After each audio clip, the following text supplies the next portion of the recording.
ringrazio dell'invito, dell'onore che mi fate a dare questa relazione conclusiva del convegno.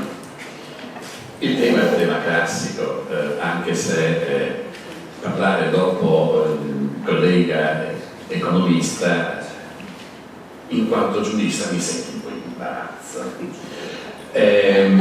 Però non è che avesse torto, è tutt'altro. Il tema è un tema classico, no? Il rapporto tra la giustizia e la legalità.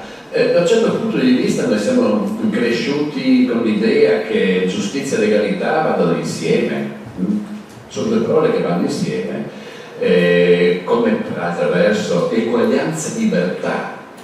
Noi le mettiamo sempre insieme, non ci rendiamo conto invece che sì, sono come babbo e la mamma per noi, no? Ma il babbo e la mamma qualche volta litigano, e giustizia e legalità non sono affatto due concetti che stanno insieme facilmente, sono in contrasto, sono in conflitto, anzi quello che poi vi anticipo sarà la mia conclusione è che questo conflitto è sano, cioè il conflitto non va evitato, il conflitto è quello che regge le cose, e il conflitto tra giustizia e libertà è un conflitto classico, veramente classico, che se qui ci fosse invece di me il mio amico Gustavo Zanevesti comincerebbe a raccontarmi l'Antigone, perché è talmente classico il conflitto tra giustizia e legalità che è stato compreso in un mito greco, nella tragedia di Sofocle. I classici hanno questa cosa splendida di portare al nocciolo duro le questioni conflittuali. E Antigone che sfida Creonte opponendo la giustizia alla legge. Creonte era la legge e Antigone si appellava alle antiche consuetudini sul problema della sepoltura del fratello, porta questa tragedia al suo nucleo essenziale, il conflitto tra due concetti. C'è solo un piccolo particolare, che noi non siamo Antigone e non siamo neanche Creonte. Il mondo che c'è intorno non è così semplificato. È un mondo più complesso, per cui anche il conflitto è più complesso. Vedete, Creonte era sostanzialmente quello che noi chiameremo un dittatore. La legge che lui voleva applicare, per cui non dava sepoltura al fratello di Antigone, era la legge che aveva fatto lui per vendicarsi dei suoi nemici. Noi non siamo in questa situazione. Il nostro Creonte siamo noi. Cioè, noi abbiamo chi fa le leggi, che è il Parlamento, e il Parlamento lo eleggiamo noi. Noi non siamo contenti, non so voi, io non sono molto contento del mio Parlamento, forse voi siete contenti del vostro Parlamento, di come fare le leggi, però vi faccio osservare così pacatamente che la colpa è nostra, no? Nel senso che bene o male li abbiamo votati noi, con quale sistema elettorale non si sa, ma andremo a rivotarli noi, e se questi che noi votiamo fanno delle brutte leggi che non ci piacciono, la colpa è nostra, non di altri. Ci sono quelli che non vanno a votare perché tanto sono tutti uguali, quelli altri che dicono sono tutti ladri e così via. Sono le tipiche cose, ma in questo modo noi creiamo il nostro Creonte. Poi ci lamentiamo delle leggi che fa il Creonte, non ha senso. Non ha proprio senso.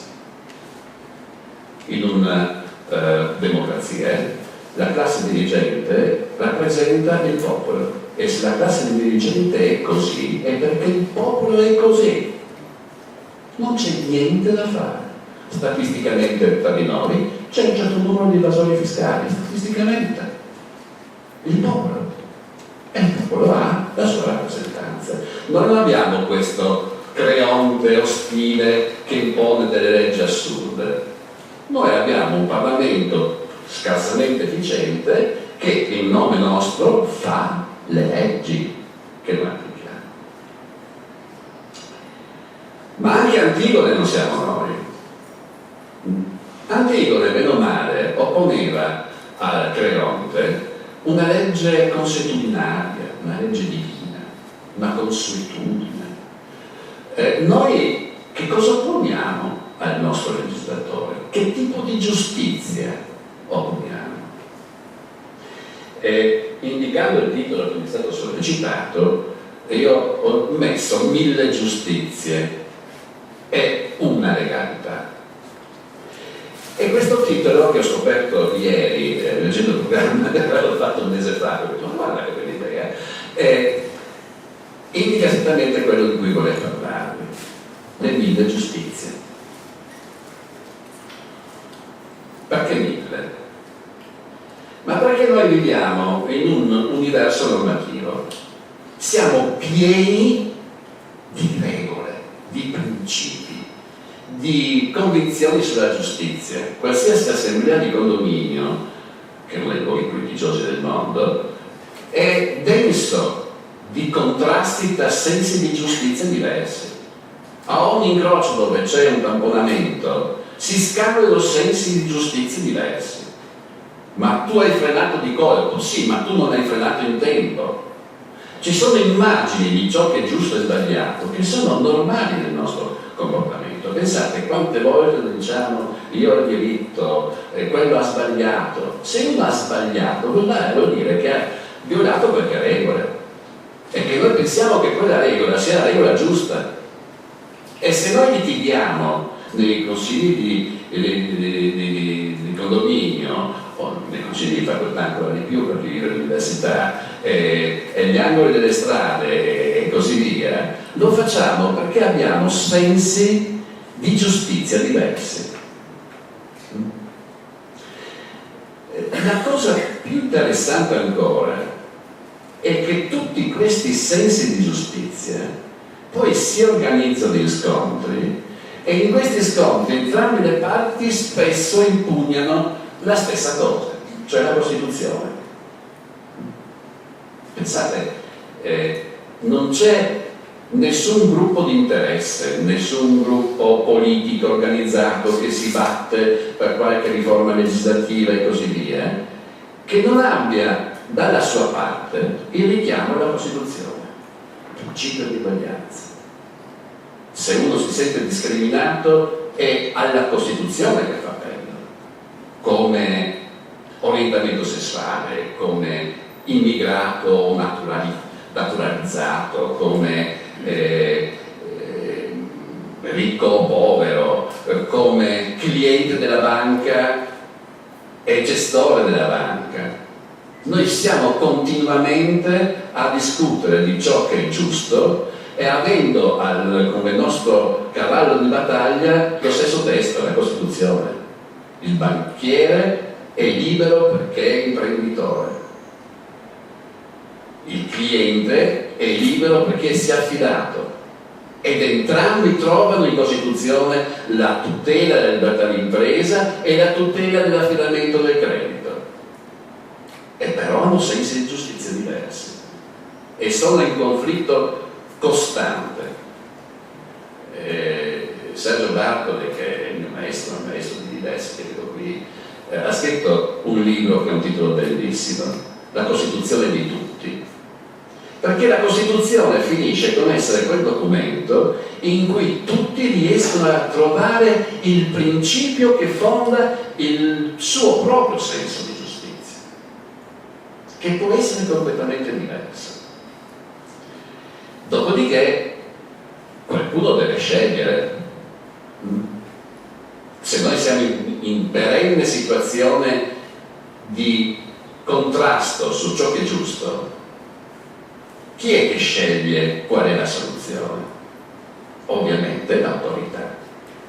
L'autorità è innanzitutto il legislatore. Per cui il nostro sistema, che non sopporterebbe Creonte che dà la sua regola, prevede che ci sia uno sviluppo democratico che parte da noi per giungere a una soluzione imperiale, autoritaria, cioè imporre una legge. Io il conflitto in quanto Parlamento votato del popolo, lo risolvo con questa legge. Questo però ha una difficoltà, è un circuito della politica. Mettiamo che qualcuno di voi decida di sposare la causa, io, ambientalista, di Valere, abbastanza comune, o quella dei consumatori, abbiamo appena sentito la paladina dei consumatori, l'avvocato dei consumatori. Che cosa fa? Cerca consenso in Parlamento, cerca una sponsorizzazione in Parlamento da qualche gruppo politico e tramite il suo veicola una proposta di legge. In Parlamento però ci sono anche tutti gli altri sensi di giustizia. E questo è il problema. Per cui nel Parlamento si discute perché ci sono i rappresentanti dei mille sensi di giustizia. Ci saranno i rappresentanti della causa ambientalista, ma ci sono anche i rappresentanti, che so io, degli imprenditori, che non vogliono avere troppi lacci perché sennò l'impresa viene soffocata. Adesso non entro nel merito di queste tesi, ma sto solo a dimostrare quali sono le tesi, come queste tesi animino naturalmente un dibattito politico. E questo dibattito politico si svolge in una Camera rappresentativa che, proprio perché è rappresentativa, è divisa. E lì bisogna trovare composizioni, mediazioni, compromessi. Noi siamo in un periodo, spero breve, della storia politica italiana dove la parola compromesso è considerata orribile. Già politica è una brutta parola, ma il compromesso è il dannato dell'opinione pubblica. E c'è un piccolo particolare, che senza politica non si riesce a avere una soluzione dei conflitti, che deve essere una soluzione politica. E senza compromesso la politica esplode. Il Parlamento segna compromessi. Pensate a tutto quello che sta discutendo o ha discusso in questo periodo il Parlamento, no? Il testamento biologico, il reato di tortura, le unioni civili, tutti i temi che hanno portato la legittima difesa, tutti i temi che hanno portato a un confronto, uno scontro tra visioni opposte. C'è quello che difende il tabacchino che spara al rapinatore e ci sono quelli che difendono l'assenza di armi di violenza. Sono tutti i sensi di giustizia, se pensate. C'è qualcuno che ha torto. C'è veramente la parte del torto e la parte della ragione assoluta? No. E il senso della nostra civiltà è quello di creare un canale di compromesso che è il Parlamento, da cui escono soluzioni, autorità, scelte imperiali di ciò che è giusto e sbagliato, ma sono tutte poi scelte di compromesso, che di conseguenza lasciano tutti i partiti delusi. È normale. Noi tutti abbiamo il nostro senso di giustizia. Se dovessi scriverla io la legge sull'unione civile non farei quella schifezza che ha fatto il Parlamento, e se dovessi fare una legge sul reato di tortura non farei la schifezza che ha fatto il Parlamento, e anche sulla legittima difesa non farei la schifezza che sta facendo il Parlamento. Perché io le considero schifezze? Perché sono compromessi che non danno premio totale alla mia visione della giustizia, ma è la mia visione della giustizia. E ce ne sono altre, 999, e forse anche molto di più. È buffo, ma è la realtà. Ogni legge che esce dopo anni di inefficiente, perché il nostro Parlamento è il mostro di inefficienza in questo periodo, ma non voglio parlare del referendum del 4 dicembre, non parlare del referendum del 4 dicembre, vi sto legando le mani, perché anche quello è un senso di giustizia. Bene, quando il nostro Parlamento finalmente riesce a concludere un procedimento e a fornirci la legge, quella legge incontra tendenzialmente la delusione della gente, salvo di quelli che, avendo passato le notti a discuterle, dicono trionfanti: beh, questa legge è un buon compromesso. E tutto il pubblico, cioè noi elettori, diciamo: ecco, i politici che non ci rappresentano sono soddisfatti di una legge che invece no, ci delude. Ci delude perché è troppo A o ci delude perché è troppo B, ma comunque ci delude. Non siamo felici di quel compromesso. L'autorità non è solo il Parlamento, e la legge non è la sola soluzione autoritaria, imperiale del conflitto tra i nostri sensi di giustizia. Peppino è grave che forse non c'è più, quindi scusa, è stato un simbolo per tutti noi per il coraggio con cui ha provocato un'altra autorità. E guardate che la risposta del sistema, che è una sentenza della Cassazione, è un esempio su cui riflettere, che ci spiega anche perché c'è questo continuo ricorso ai giudici. Vedete, se io fossi rappresentante di un gruppo di interesse, di un'associazione, di qualcosa, di quelli che hanno in cura dei valori non negoziabili, espressione a cui io legherei l'estradizione, nel senso, se uno non vuole negoziare sui valori deve uscire dalla Repubblica Democratica, perché in Repubblica Democratica tutto si negozia, compromesso. Ma il rappresentante di un valore non negoziabile, tipicamente i movimenti ecologisti o quelli per la vita e così via, non scelgono volentieri la strada del Parlamento, ma, e questo che non in tutto il mondo, scelgono la strada del giudice. Perché la strada del giudice? Perché il giudice deve rispondere alla tua domanda e il più delle volte di fronte non c'è il rappresentante dei controinteressi, che per la struttura stessa del processo, che non posso dilungarmi a spiegare le ragioni processuali, molte volte non c'è il controinteressato. Il giudice, d'altra parte, è uno che viene dalle nostre fila, è uno che nasce nella società, è un organo dello Stato, ma è anche espressione della società, con tutti i suoi pregi e difetti, è uno che sente insieme a noi. Ed è molto probabile che sia facile alla suggestione dell'importanza dell'interesse che io gli rappresento con il mio ricorso al giudice. Capita.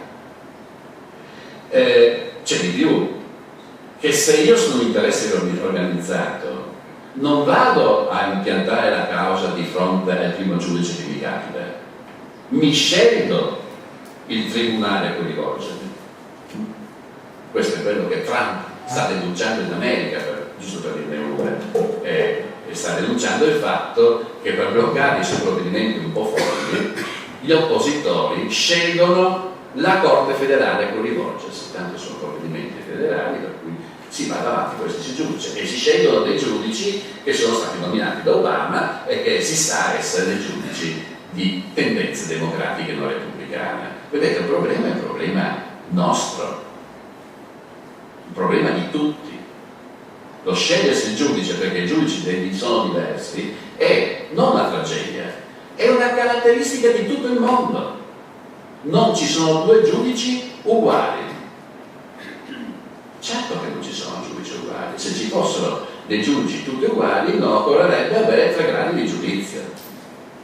Abbiamo 3 gradi di giudizio perché sappiamo che i giudici sono diversi, un giudice può sbagliare e in appello si può avere ragione.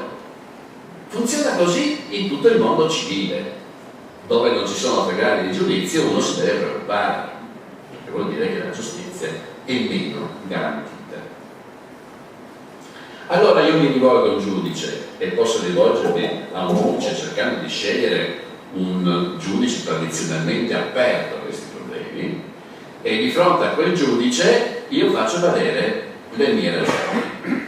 Il Tribunale di Milano dette torto a Peppino Englaro, la Cassazione, che è molto più avanzata per certe posizioni, gli dette ragione. Non c'è niente di strano.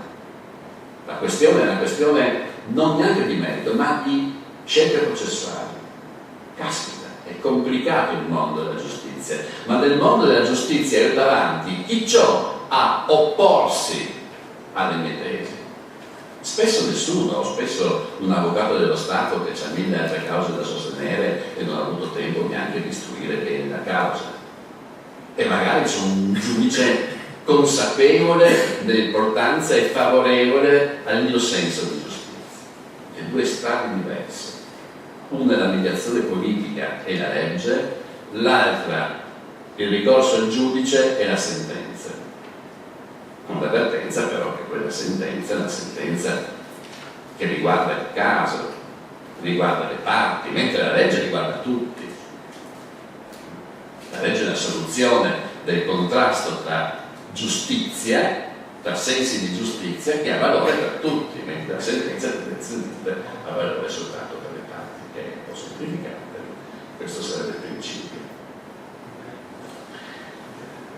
Questo è un conflitto che non cessa mai, perché una volta che il legislatore abbia raggiunto il suo compromesso e abbia fatto la sua legge, questa legge è un fatto, un documento, un testo scritto che dovrà essere applicato in 1000 aule giudiziarie, dovrà essere interpretato, e il significato che si dà a quella legge è un significato che deriva dall'interpretazione dei giudici. E qui si apre un altro capitolo, che è un capitolo interessante. Solo chi proprio ignora la realtà può pensare che i giudici non debbano interpretare le leggi. Le leggi sono pezzi di carta e le leggi non si applicano. Stabilire se una legge si applica a un caso implica un processo di interpretazione. Come si fa a applicare un pezzo di carta a un cadavere? Bisogna decidere che tipo di cadavere è quello, qual è il fatto, e a quel punto si capisce qual è la fattispecie normativa e si va a vedere nel pezzo di carta cosa dice il pezzo di carta. Ma tutto questo processo è un lungo processo di interpretazione che può essere più o meno difficile. Qui si apre un capitolo importante. Pensate al caso recentissimo del direttore di musei, questa sentenza del TAR che ha detto che non ci possono essere direttori di musei stranieri. È un caso tipico. Che cos'è il TAR? È un giudice amministrativo, ma ha fatto una sentenza buona o sbagliata? Non è neanche interessante questo problema, per il semplice fatto che quella sentenza potrà essere impugnata in Consiglio di Stato. Abbiamo un grado di giudizio, per cui la questione non è irrisolta. Il giudice ha interpretato una legge. È interpretazione giusta o sbagliata? Se ne può discutere. Di una cosa non si può discutere, che quella legge è scritta male. È una legge scritta male. Perché è scritta male? Perché in Italia le leggi si scrivono male, tutte. È una vergogna. Lo diceva prima il collega economista e c'ha ragione, ma il problema non è che ci sono le clausole delle eurei come gli economisti chiamano i giuristi, non è quello il problema. Il problema è che noi abbiamo un procedimento di formazione delle leggi che è tecnicamente orribile e le nostre leggi sono orribili. Io non sono in grado di leggere buona parte delle leggi, anzi dirò di più, che di fronte a una normale legge che potrebbe riguardare, la mia reazione è prendere il telefono e telefonare a qualche funzionario che ha questo compito, applicare le leggi, e dire: scusi, ma qual è la norma che state applicando? E scopro regolarmente che la norma che loro stanno applicando non è quella scritta nella legge, legge, ma quello che un certo tam-tam di funzionari pubblici che si sono telefonati, si sono riuniti e hanno deciso che quella è l'interpretazione, quella è la norma che mi applicano. E allora non è più la legge del Parlamento, è la legge dei funzionari. Noi siamo legislati, normati, regolati da una burocrazia non elettiva. E Hannah Arendt diceva che lo Stato burocratico è la peggiore dittatura che esiste.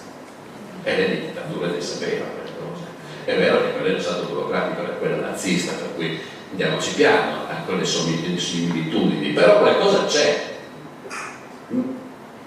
C'è, perché se la legge sugli appalti la capisce soltanto il capo ufficio del Ministero ed è lui che dice come si applica, voi capite che abbiamo trasferito il potere legislativo dal Parlamento rappresentativo a un alto burocrate, e se poi scopriamo che lui è corrotto non ci lamentiamo. Così le cose. Allora, il problema del direttore dei musei è un problema di tecnica legislativa. Semplicemente la legge di riforma non indica che cosa vuole derogare dal testo unico. Questo è il problema giuridico. È buffo sentire starnazzare le oche che dicono basta il TAR, bisogna mettere sotto controllo i giudici, basta questa cosa per cui si va sempre davanti al giudice. È gravissimo. Non è possibile un paese che di fronte a qualsiasi questione investi i giudici. Perché investi i giudici? Perché sta cercando una risposta, sta cercando la regola tra conflitti di sensi di giustizia, di quello che è giusto, di quello che va fatto. E se questo non viene data la risposta a questo problema dalla legge, necessariamente ci si rivolge al giudice. Ma il giudice non è un indovino. La Cassazione, per risolvere il problema sollevato da Ingraro, ha speso decine di pagine di altissima teoria giuridica, ragionando sui massimi principi, non su una legge, perché il nostro Parlamento la legge non era riuscito a farlo, non era riuscito a trovare la mediazione su quella legge. L'inefficienza politica del Parlamento inonda le stanze dei giudici. Quando il Parlamento fa una legge e questa legge è frutto di compromesso, le stanze dei giudici dovrebbero essere alleviate del peso, se e soltanto se questo compromesso è comprensibile. Perché se invece la legge è incomprensibile, è chiaro che le stanze dei giudici tornano a riempirsi.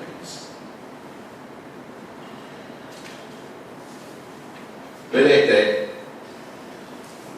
io credo che non posso sforare la leggenda. Un'ora, comincio a raccontare della mia vita. Con le domande anche. No, perché io avrei sostanzialmente allora finito, poi vediamo le domande. Quello che è la conclusione che arriverei è questa. C'è una tensione strutturale in tutte le democrazie, ma proprio una tensione strutturale, perché avete presenti le tensostrutture, tipico capannone del campo da tennis, stanno in piedi perché c'è una tensione tra gli elementi portanti. Gli archi delle nostre meravigliose chiese si basano su una tensione di forze. Le nostre democrazie si basano su una tensione strutturale tra la politica e la legge, il diritto e i giudici. Non c'è da meravigliarsi.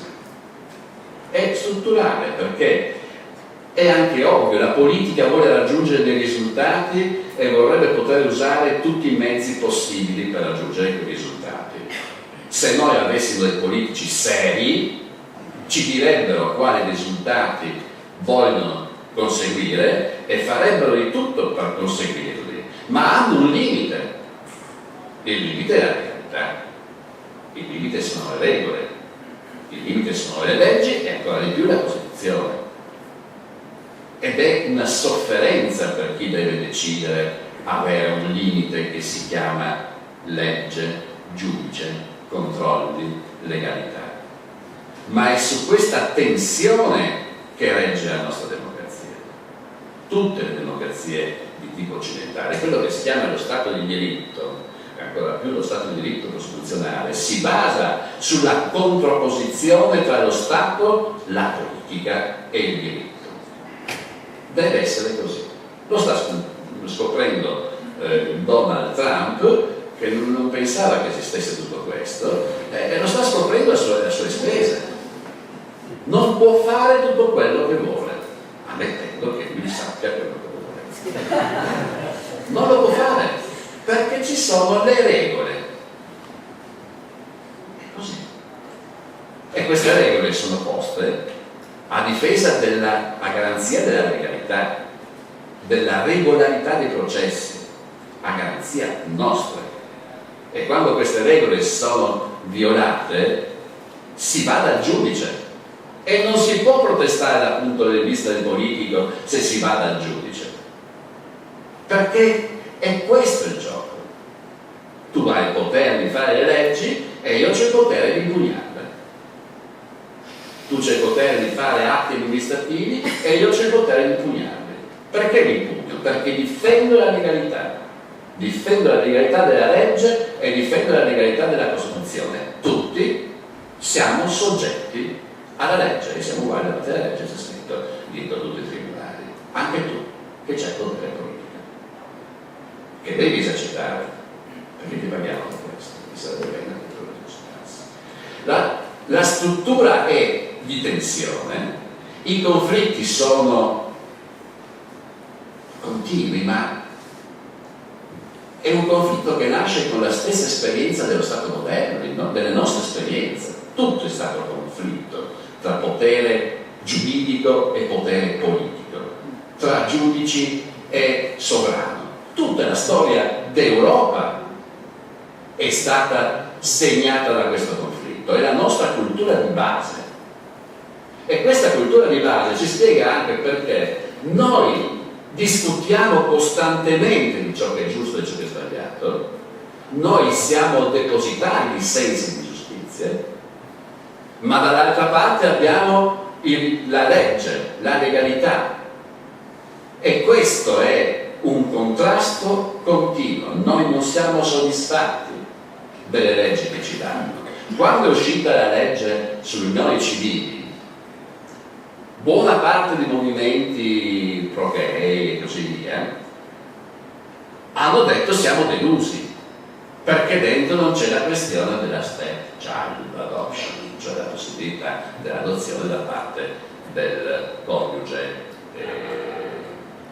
dell'unione civile. Quanto ha retto questa esclusione? Questa esclusione è stato un compromesso politico trovato all'interno di un Parlamento super diviso, che sulle questioni etiche poi ovviamente c'è Santa Madre Chiesa Cattolica che imperversa il Parlamento, per cui spacca tutto. Hanno raggiunto una mediazione, il costo di questa mediazione è non matrimonio ma unioni civili. A me offende questo, il mio senso di giustizia si ribella. Perché non matrimonio? Che cos'è? Soltanto regolazione dei rapporti economici, il matrimonio? Ma se Santa Romana ci dice che è un sacramento, vuol dire che c'è un valore sociale legato al matrimonio. E perché questo valore sociale non deve essere riconosciuto a tutti, ma solo a quello che ha un senso diverso? Per quale motivo? Dove c'è la base in Costituzione? Dove c'è la legalità di questa scelta? Vedete? Io sono insoddisfatto di quella legge e so benissimo che fra 3-4 anni la giurisprudenza la distruggerà, perché è giuridicamente difficile da difendere.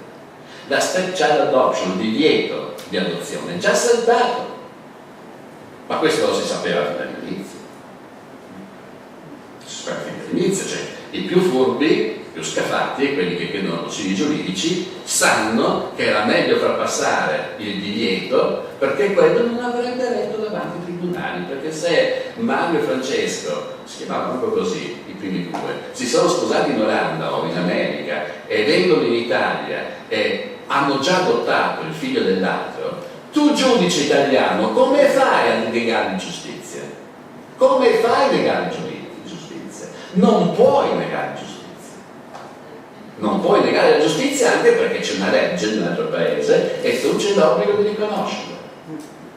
Capite? Il gioco è un gioco intenso, è un gioco continuo, è millimetrico, è una tensione che rende la vita dei giuristi tutto sommato anche interessante, piacevole, affascinante e anche economicamente